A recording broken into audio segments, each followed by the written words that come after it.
connect with previous comment. Why government of India haven't taken any action against this woman? They absolutely should not take any action against this woman. I was going to make a video on this, and maybe I will, because not everyone is going to watch this live stream. See, sunlight is the best disinfectant, guys. That Israeli filmmaker coming and saying that, Arundhati Roy going around saying this bullshit, this is the best thing that can happen for us. Minds cannot be changed with force. And if you there are two ways that people think Indic ethos and Hindu civilization will have a clearer and more comfortable path. One is, some people think that there should be some action against people like her or Anurag Thakur for bringing that filmmaker or the filmmaker himself. And some people think that eliminating the voices of these people, shutting them up or not giving them the platform, that would be great. Let me tell you why that's bad. Firstly, no one's mind is going to be changed if you force them. Like I have said countless times in many of my live streams and videos, that my mind would not be changed if I had not read Sandeep Sanyal's book in 2021 out of my own efforts.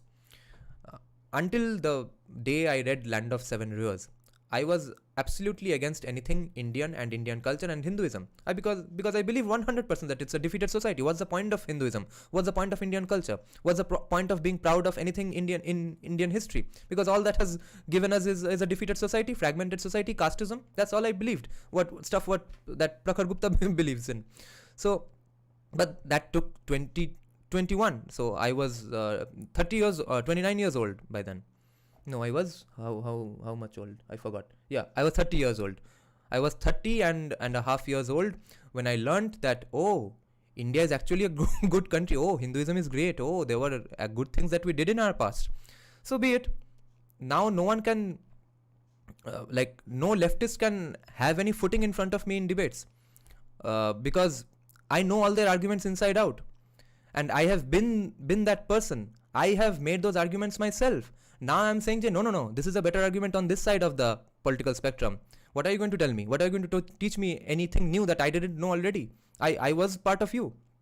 So Arundhati Roy should not be taken action against, because people need to know that such hilarious things are being said, and some leftists will someday change their minds about Arundhati Roy, because they firstly need to know what's all the fuss about Arundhati Roy. They need to know Arundhati Roy's opinions inside out.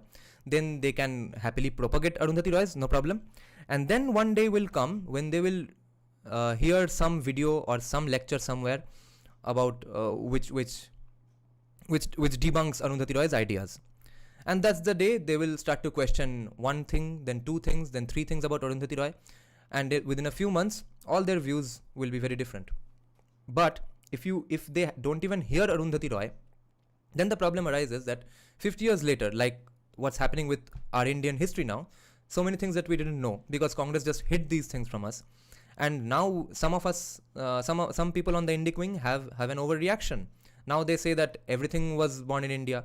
Nothing ever was invented outside India. No thought, etc. Deepak was saying in a debate that, "Arey kuch to credit do kuch logo ko. Australia ko bhi astralay bata rahe ho." And admit that some other people had brains as well. You don't need to falsify things to justify the real things that we did in our past. But I don't even blame people for these overreactions. These are just overreactions. Overreactions will happen when you hide and pressurize people into darkness for so many decades. It's like everything is like a spring. The further you press it, the harder it's going to spring out.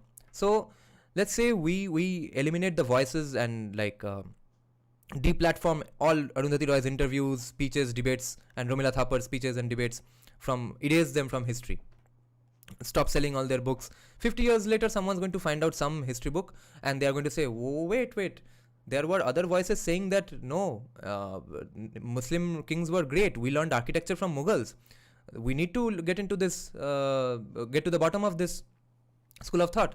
And why was this hidden?" And then they'll have a personal grudge against the school of thought which hid all those voices. And maybe just for that grudge itself, they are going to start falling in love with Romila Thapar and Arundhati Roy's ideas.